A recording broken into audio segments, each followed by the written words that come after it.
William James es el filósofo más influyente y exitoso de la historia de Estados Unidos.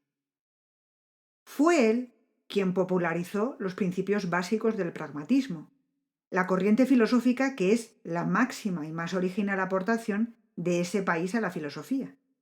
James parte de lo que llamó principio de Peirce, que la utilidad o funcionamiento práctico de una idea o propuesta es el criterio de su valor. Pero lo que en Peirce era, ante todo, una búsqueda lógica y científica de la verdad, en James se va a desplazar hacia la sociedad y la moral, hacia la decisión de cada individuo de creer o no en una teoría. Esta variación, junto al hecho de que James fue mucho más popular que Charles Sanders Peirce, es la que ha conducido a una versión de a pie del pragmatismo que sería algo así como: si te funciona, es que está bien. En este vídeo vamos a analizar cuán ajustada es esta versión popular de lo que dijo James, qué impulsó sus intereses científicos y filosóficos y cuáles son sus ideas fundamentales, que podemos dividir en un empirismo radical como punto de partida y constante de fondo, el pragmatismo como método y un teísmo bastante original como conclusión final. William James fue el hermano mayor del excelso novelista Henry James, pero aquí nos interesa más que fue hijo de otro Henry James, que fue un pensador muy influido por la teología de Emanuel Swedenborg y cuya constante inquietud le llevó a desplazarse por toda Europa y de vuelta a Estados Unidos durante toda la infancia de sus hijos. William acabó dominando francés y alemán, además de acostumbrarse a continuas discusiones teóricas con su padre y crear un interés por la filosofía de la religión que nunca le abandonó. William James estudió primero pintura, luego ciencia y finalmente medicina en Harvard. Desde su primera juventud, James fue enfermizo y acabó por caer en una profunda depresión, de la que le sacó la lectura del filósofo francés Charles Renouvier. Mi primer acto de libertad debe ser creer en la libertad. Así de fácil. Con esta frase, James resume el impacto que la posición de Renouvier en el problema filosófico de determinismo frente a libertad le supuso. James hace su elección, elige creer que en la vida y en el cosmos existe libertad y rechaza el determinismo. Esta posición le acompañará siempre y afectará todo su trabajo. Pero además, que lo primero para conseguir hacer realidad algo es decidir creer en ello, será central para él porque dio un sentido a su vida. James nunca pudo ejercer como médico debido precisamente a su propia mala salud y se dedicó a dar clase en Harvard principalmente. Primero dio clases de fisiología, luego de psicología, rama en la que su trabajo cobró gran relevancia ya que él fundó el primer laboratorio de psicología experimental del continente americano, y sus Principios de Psicología, en 2 volúmenes, fue una obra fundamental para el desarrollo de la psicología en su país. Pero finalmente James se dedicó al estudio y enseñanza de la filosofía. James hizo siempre un esfuerzo por expresarse con un lenguaje antitecnicismos y llegar al gran público, porque creía que la filosofía trata sobre el verdadero significado profundo de la existencia y no debe limitarse al ámbito de los expertos. Tanto sus obras como sus conferencias en Estados Unidos y también en Europa fueron grandes éxitos de público. Pero, ¿qué dijo William James en filosofía? James siempre defendió que su postura filosófica era la de un empirismo radical. Él explica su empirismo de la siguiente forma. Se limita a considerar sus conclusiones más firmes sobre los hechos de experiencia como hipótesis susceptibles de modificación en el curso de la experiencia futura. Todo es una hipótesis. El empirista lo que hace es establecer conexiones entre hechos utilizando el principio de inducción, pero no considera nada como un dogma fuera de discusión. La verdad como algo sólido, estable, indiscutible. le es totalmente ajena. James defenderá dos puntos fundamentales en su versión del empirismo. Primero, que en filosofía solo se puede considerar aquello que se puede definir a través de la experiencia. Y segundo, que las relaciones entre las cosas son tan reales como las cosas mismas.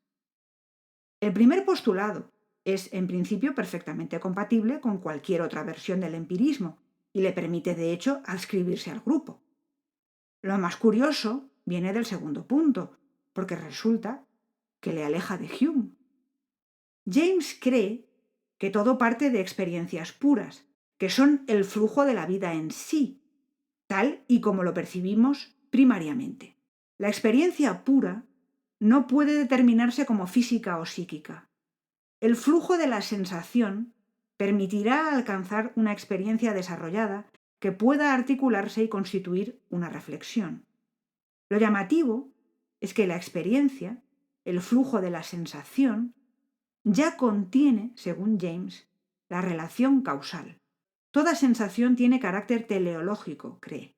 Por eso, dice que son tan reales nombres y adjetivos, las cosas y sus características, como preposiciones y conjunciones, que son las relaciones que se establecen entre ellas.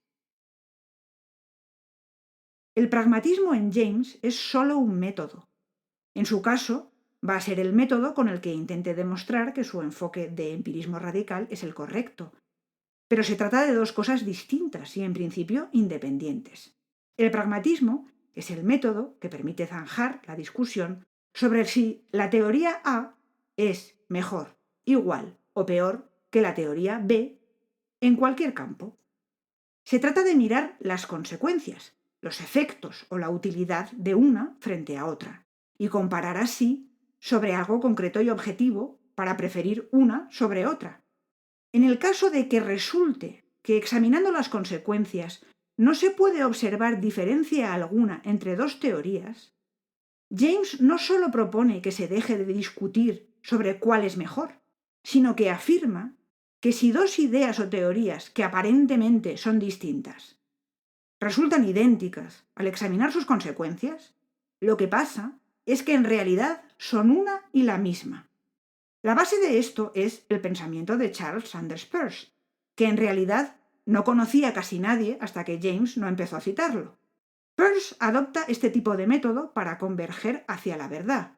Cuanto mejor funcione una idea verificando su práctica, sus consecuencias, más cerca estará de esa verdad en la que Peirce cree que tiene que converger la opinión de todos al final del camino. Lo que pasa es que James se centra mucho en los efectos prácticos y particulares de una idea o teoría e introduce sutiles cambios con respecto a Peirce al hablar de la verdad, la satisfacción de una idea o las cuestiones de gusto. Bueno, sutiles o no tan sutiles, porque este giro que da James es lo que molestó a Peirce de tal forma que le indujo a plantear su propia reelaboración teórica y a rebautizar su método como pragmaticismo. A la vez, James puede decirnos que las ideas verdaderas son aquellas que podemos asimilar, hacer válidas, corroborar y verificar, y también que las realidades no son verdaderas, simplemente son, y las creencias son verdaderas por sí mismas. Por una parte se atiene al método de validación pragmatista, por otra juega con un giro nominalista también. Las realidades son, nosotros les asignamos el verdadero con el lenguaje. Las creencias ya son humanas y son verdaderas como humanas que son. ¿Pero qué más? ¿Para qué sirve esto? Porque en James es fundamental pensar en el ¿para qué sirve? Precisamente como principio del pragmatismo en general y en particular suyo. Algo se valida por utilidad, por el ¿para qué sirve? Y él abre la puerta al ¿para qué me sirve a mí como persona individual? Esto, eso sí, no está referido a bienes materiales ni desde luego significa que todo vale. Algo es verdadero si funciona. Efectivamente se presta a una interpretación malintencionada. y más si se acompaña por funciona si satisface o gusta. Horror. Pero James es claro y estricto en las condiciones. Abre la puerta a lo que quiere abrirla, no a cualquier cosa. En ciencia estamos en la verificación de hipótesis. Cada hipótesis debe aumentar el nivel de exigencia. Dar más satisfacción es explicar mejor el mundo, funcionar mejor en la realidad verificable de las consecuencias a las que lleva dicha hipótesis. La cuestión que abre James es que esa verificación de hipótesis está siempre en suspenso y hay veces, muchas veces, que no tenemos elementos intelectuales para saber cuál es la más acertada. Y aquí no se detiene la cuestión, como parecería por el enfoque empirista de James. Lo no susceptible de ser definido a través de la experiencia no es objeto de estudio en filosofía. Sí, pero ojo con lo que es experiencia, ojo con lo que es consecuencia y ojo con que solo se pueda juzgar a través de elementos intelectuales. Si se puede hacer, pues sí. Claro, se acepta una hipótesis a través de elementos intelectuales que observan hechos en un laboratorio. Pero si no se puede, si una fundamentación intelectual es insuficiente para decidir, James acepta recurrir a elementos pasionales.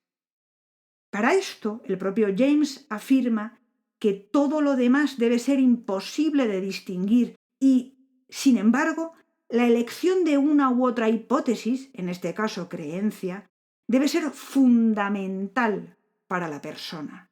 Entonces sí, la persona tiene derecho a decidir creer en aquello que satisfaga mejor el aspecto moral de su naturaleza. Esto no se aleja, según él, de lo que es el pragmatismo, porque al ser esa creencia algo que satisface y valida a la persona en un elemento moral fundamental, precisamente el creer se constituye en la consecuencia decisiva que permite discriminar entre dos teorías. Creer es el valor, la utilidad que sitúa a esa creencia por encima para esa persona. Un ejemplo. No podemos distinguir científicamente entre materialismo y teísmo. No podemos demostrar que solo hay materia o que Dios existe o no.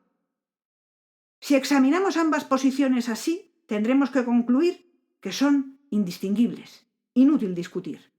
Pero, si giramos hacia el futuro, hacia la consecuencia de creer en una u otra, sí hay una teoría mejor, según James.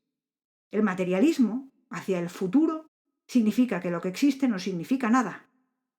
El teísmo da un sentido a la existencia del individuo y del mundo.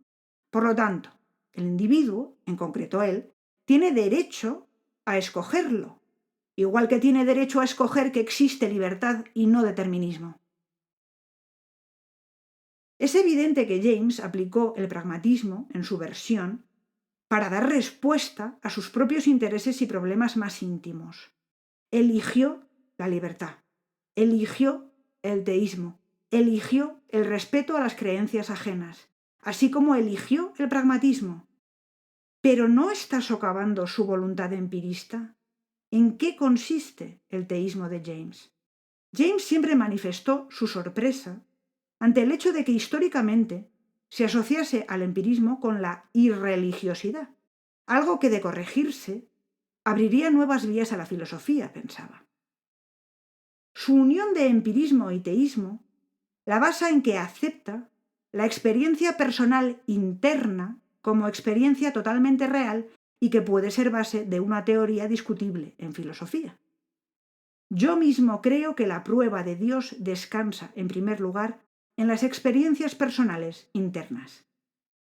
Sabemos que él tuvo una experiencia personal de este tipo en 1898, cuando hacía senderismo en los Adirondacks.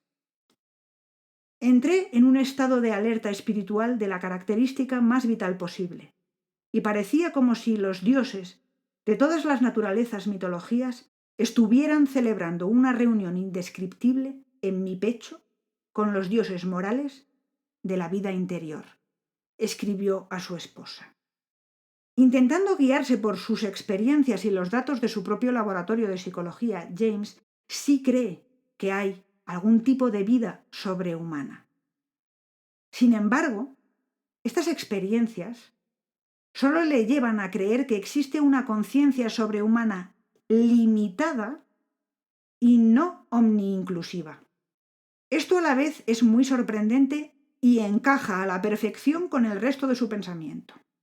La sorpresa radica en que el empirismo de James le conduce a la existencia de un Dios finito. Después de siglos de Dios de infinita inteligencia o voluntad o bondad, de homologar a Dios incluso con el concepto mismo de infinito, pues resulta que para James es un Dios finito, o sea, limitado. Efectivamente encaja, porque un Dios limitado en poder es el que permite que no haya determinismo, sino libertad, e incluso explica por qué existe el mal en el mundo. El futuro no está limitado ni para bien ni para mal. Ni siquiera Dios puede ser causa de ello. Y James reconcilia así su necesidad de afirmar la libertad de la voluntad con la posibilidad de que creer constituya una mejora efectiva de nuestra existencia.